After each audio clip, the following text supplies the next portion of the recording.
सुबह के 6 बज रहे हैं। रोहन की आंखें खुलती हैं, अलार्म से नहीं बल्कि उस डर से जो हर रात सोते वक्त भी साथ रहता है।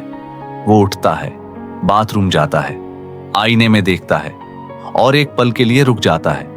उसे याद नहीं कि आखिरी बार उसने आईने में देखकर मुस्कुराया था। कब? 35 साल का रोहन शर्मा, गवर्नमेंट जॉब, तनख्वाह 45,000 रुपए, घर पर EMI, मां की दवाइयां, बच्चे की फीस और हर महीने के अंत में एक ही सवाल, पैसे कहां गए? ये कहानी रोहन की नहीं है, ये कहानी आपकी है। रोहन को याद है वो दिन जब वो 18 साल का था, गांव से पहली बार शहर आया था। आंखों में चमक थी, दिल में आग थी।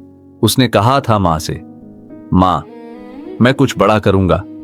मां ने उसे गले लगाया था और कहा था, बेटा पहले कोई अच्छी नौकरी लगा, बाकी सब बाद में। यही बाद में उसकी सबसे बड़ी गलती बन गई।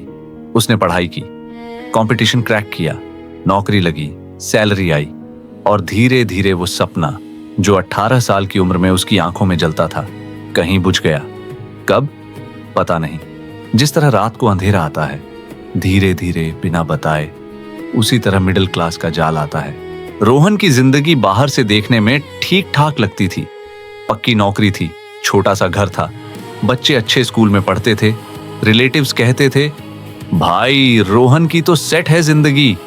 लेकिन रोहन के अंदर क्या था? हर सुबह ऑफिस जाने का डर नहीं, बोझ था।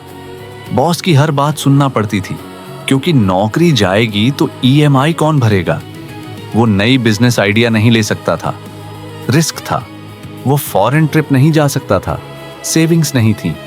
वो माँ बाप को बेटर हॉस्पिटल नहीं ले जा सकता था, पैसे नहीं थे। इसे जिंदगी नहीं कहते, इसे सर्वाइवल कहते हैं। और मिडिल क्लास का सबसे बड़ा झूठ यही है कि सर्वाइवल को कंफर्टेबल बना दो और तुम ये भूल जाओगे कि तुम जी भी सकते थे। रोहन ने कभी नहीं पूछा खुद से, मैं ये सब क्यों कर रहा हूं? क्योंकि पूछने का वक्त नहीं था। हर महीने एक और बिल आ जाता था। एक रात रोहन देर से घर आया। ऑफिस में ओवरटाइम था। बॉस ने आखिरी मोमेंट पर काम पकड़ा दिया। रात के 11 बज गए। घर आया तो बच्चे सो चुके थे, पत्नी भी थकी हुई थी। रोहन किचन में बैठकर पानी पी रहा था। तभी उसकी बेटी 7 साल की छोटी प्रिया नींद में उठकर आई। उसने रोहन को देखा और कहा, पापा आप रोज इतनी देर से क्यों आते हो? मेरे फ्रेंड के पापा तो शाम को घर आ जाते हैं। रोहन के मुंह से कोई जवाब नहीं निकला। उसने बेटी को गले लगाया, सुलाने गया और लौटकर बाथरूम में बैठकर रोया। पहली बार उसने खुद से पूछा, क्या मैं अपनी बेटी के लिए पैसे कमाने में इतना व्यस्त हो गया कि उसके लिए वक्त ही नहीं रहा? वो रात उसकी जिंदगी का टर्निंग पॉइंट था। उस रात रोहन सो नहीं पाया।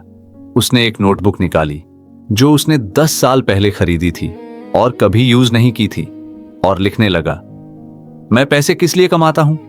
परिवार के लिए। लेकिन परिवार को पैसे चाहिए या मैं चाहिए? शायद मैं चाहिए।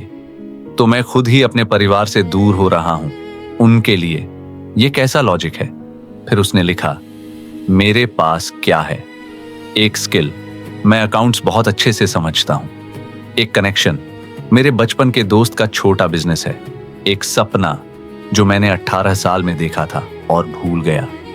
उस रात पहली बार रोहन ने खुद को एक एम्प्लॉय की तरह नहीं, एक इंसान की तरह देखा। मिडिल क्लास का सबसे बड़ा जाल ये नहीं कि उनके पास पैसे नहीं होते, जाल ये है कि उन्हें लगता है कि वो इससे निकल नहीं सकते। अगले दिन रोहन ने कुछ अलग नहीं किया। नौकरी नहीं छोड़ी, घर नहीं बेचा, कोई बड़ा रिस्क नहीं लिया। बस एक काम किया, अपने दोस्त मोहित को कॉल किया। मोहित, तेरे बिजनेस का अकाउंट्स कौन देखता है?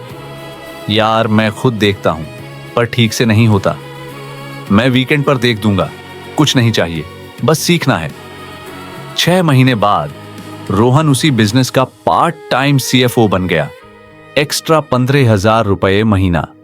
घर पर शाम को आता था, प्रिया के साथ खेलता था। 1 साल बाद उसने अपने इलाके के 3 और छोटे बिजनेसेस का अकाउंट्स लेना शुरू किया। 2 साल बाद उसकी खुद की छोटी कंसल्टिंग फर्म थी। उसने जॉब नहीं छोड़ी थी, उसने सोचना बदला था। उसने ये नहीं सोचा कि मैं कभी नहीं निकल सकता।